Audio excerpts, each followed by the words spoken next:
ನಮಸ್ತೆ ಸ್ನೇಹಿತರೆ. ಸಂಕಷ್ಟ ಚತುರ್ಥಿಯ ಇತಿಹಾಸವು ಪ್ರಾಚೀನ ಕಾಲದಿಂದಲೂ ಆರಂಭವಾಗಿದ್ದು, ಹಿಂದೂ ಪುರಾಣ ಮತ್ತು ಧಾರ್ಮಿಕ ಸಂಪ್ರದಾಯಗಳಲ್ಲಿ ಆಳವಾಗಿ ಬೇರೂರಿದೆ. ಈ ಶುಭ ದಿನದ ಮಹತ್ವವನ್ನು ಆನೆ ತಲೆಯ ದೇವರು ಮತ್ತು ಅಡೆತಡೆಗಳನ್ನು ನಿವಾರಿಸುವವನಾದ ಗಣೇಶನ ಆರಾಧನೆಯಿಂದ ಗುರುತಿಸಬಹುದು. ಹಿಂದೂ ಪುರಾಣದ ಪ್ರಕಾರ ಸಂಕಷ್ಟ ಚತುರ್ಥಿಯ ಕಥೆಯು ಗಣೇಶ ಮತ್ತು ಚಂದ್ರನೊಂದಿಗಿನ ಅವನ ಸಂಬಂಧದ ಸುತ್ತ ಸುತ್ತುತ್ತದೆ. ಒಮ್ಮೆ ಗಣೇಶನು ತನ್ನ ಭಕ್ತನು ಅರ್ಪಿಸಿದ ಸಿಹಿ ತಿಂಡಿಗಳನ್ನು ಹೆಚ್ಚಿನ ಪ್ರಮಾಣದಲ್ಲಿ ಸೇವಿಸಿದನು.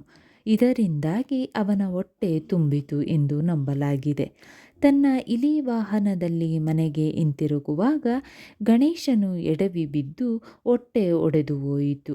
ಅವನ ನೋವನ್ನು ಶಮನಗೊಳಿಸಲು ಗಣೇಶನ ತಂದೆ ಶಿವನು ಗಣೇಶನ ಹಣೆಯ ಮೇಲೆ ಅರ್ಧಚಂದ್ರನನ್ನು ಇರಿಸಿದನು.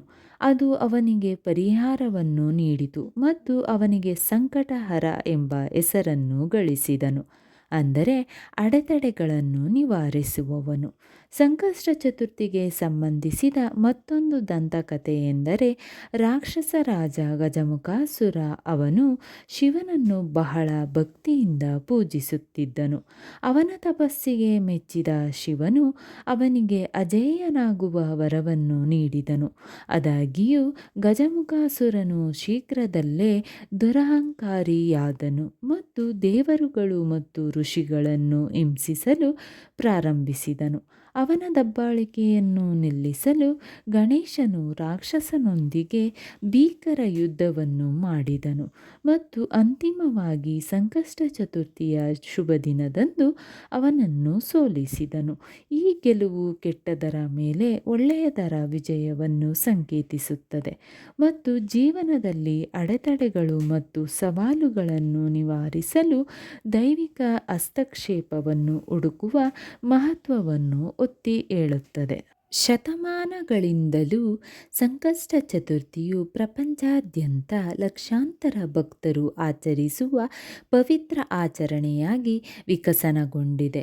ಸಮೃದ್ಧಿ, ಯಶಸ್ಸು ಮತ್ತು ಅಡೆತಡೆಗಳ ನಿವಾರಣೆಗಾಗಿ ಗಣೇಶನ ಆಶೀರ್ವಾದವನ್ನು ಪಡೆಯಲು ಇದು ಅತ್ಯಂತ ಶುಭವೆಂದು ಪರಿಗಣಿಸಲಾಗಿದೆ. ಭಕ್ತರು ಈ ದಿನದಂದು ಗಣೇಶನ ದೈವಿಕ ಅನುಗ್ರಹ ಮತ್ತು ರಕ್ಷಣೆಯನ್ನು ಕೋರಿ ಉಪವಾಸ ಆಚರಿಸುತ್ತಾರೆ, ಆಚರಣೆಗಳನ್ನು ಮಾಡುತ್ತಾರೆ ಮತ್ತು ಪ್ರಾರ್ಥನೆ ಸಲ್ಲಿಸುತ್ತಾರೆ. ಸಂಕಷ್ಟ ಚತುರ್ಥಿಗೆ ಸಂಬಂಧಿಸಿದ ಆಚರಣೆಗಳು ಪ್ರದೇಶದಿಂದ ಪ್ರದೇಶಕ್ಕೆ ಬದಲಾಗುತ್ತವೆ, ಆದರೆ ಸಾಮಾನ್ಯವಾಗಿ ಪ್ರಾರ್ಥನೆಗಳ ಪಠಣ, ಸಿಹಿ ತಿಂಡಿಗಳನ್ನು ಅರ್ಪಿಸುವುದು ಮತ್ತು ಧಾರ್ಮಿಕ ಸಮಾರಂಭಗಳಲ್ಲಿ ಭಾಗವಹಿಸುವುದನ್ನು ಒಳಗೊಂಡಿರುತ್ತದೆ. ಈ ಶುಭ ದಿನದಂದು ಗಣೇಶನ ಶಕ್ತಿಯುತ ಮಂತ್ರವನ್ನು ತಪ್ಪದೆ 21 ಬಾರಿ ಭಕ್ತಿಯಿಂದ ಪಠಿಸಿ. ನಿಮ್ಮ ಇಷ್ಟಾರ್ಥಗಳೆಲ್ಲವೂ ಲಭಿಸುವುದು. ಮಂತ್ರ ಈ ರೀತಿ ಇದೆ: ಓಂ ನಮೋ ಸಂಕಷ್ಟಹರ ಮಹಾಗಣಪತಯೇ ನಮಃ. ಓಂ ನಮೋ ಸಂಕಷ್ಟಹರ ಮಹಾಗಣಪತಯೇ ನಮಃ. ಓಂ ನಮೋ ಸಂಕಷ್ಟಹರ ಮಹಾಗಣಪತಯೇ ನಮಃ. ಓಂ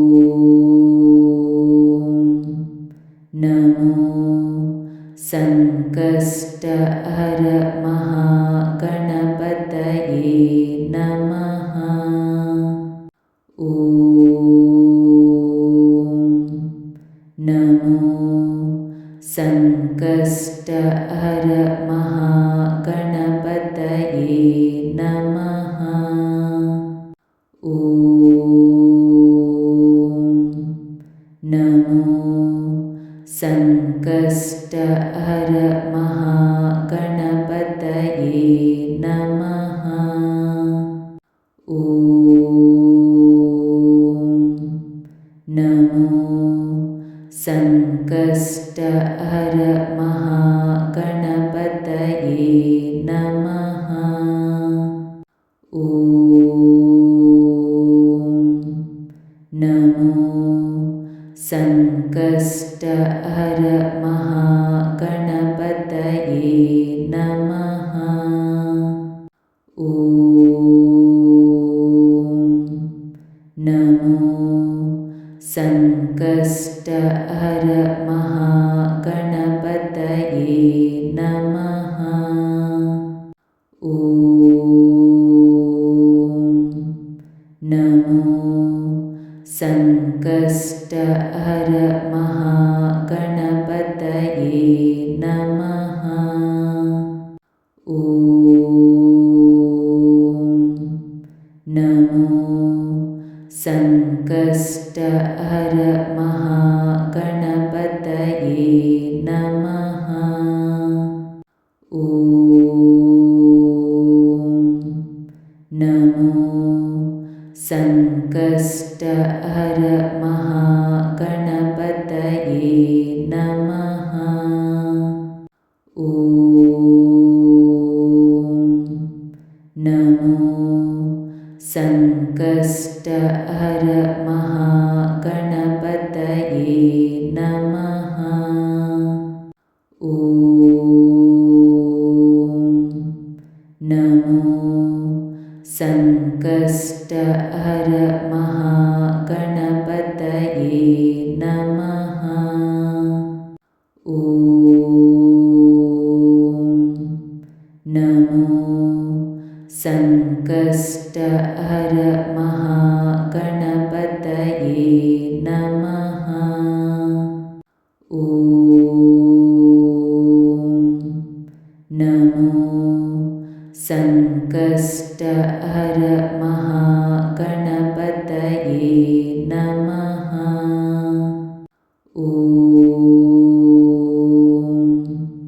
ನಮೋ ಸಂಕಷ್ಟಹರ ಮಹಾಗಣಪತಯೇ ನಮಃ. ಓಂ ನಮೋ ಸಂಕಷ್ಟಹರ ಮಹಾಗಣಪತಯೇ ನಮಃ. ಓಂ ನಮೋ ಸಂಕಷ್ಟಹರ ಮಹಾಗಣಪತಯೇ ನಮಃ. ಸ್ನೇಹಿತರೆ, ಈ ವಿಡಿಯೋ ಇಷ್ಟವಾದಲ್ಲಿ ಲೈಕ್, ಶೇರ್ ಆ್ಯಂಡ್ ಕಾಮೆಂಟ್ ಮಾಡಿ. ಮುಂದಿನ ವಿಡಿಯೋಸ್ಗಳಿಗಾಗಿ ಚಾನಲ್ ಅನ್ನು ಸಬ್ಸ್ಕ್ರೈಬ್ ಮಾಡಿ. ಧನ್ಯವಾದಗಳು.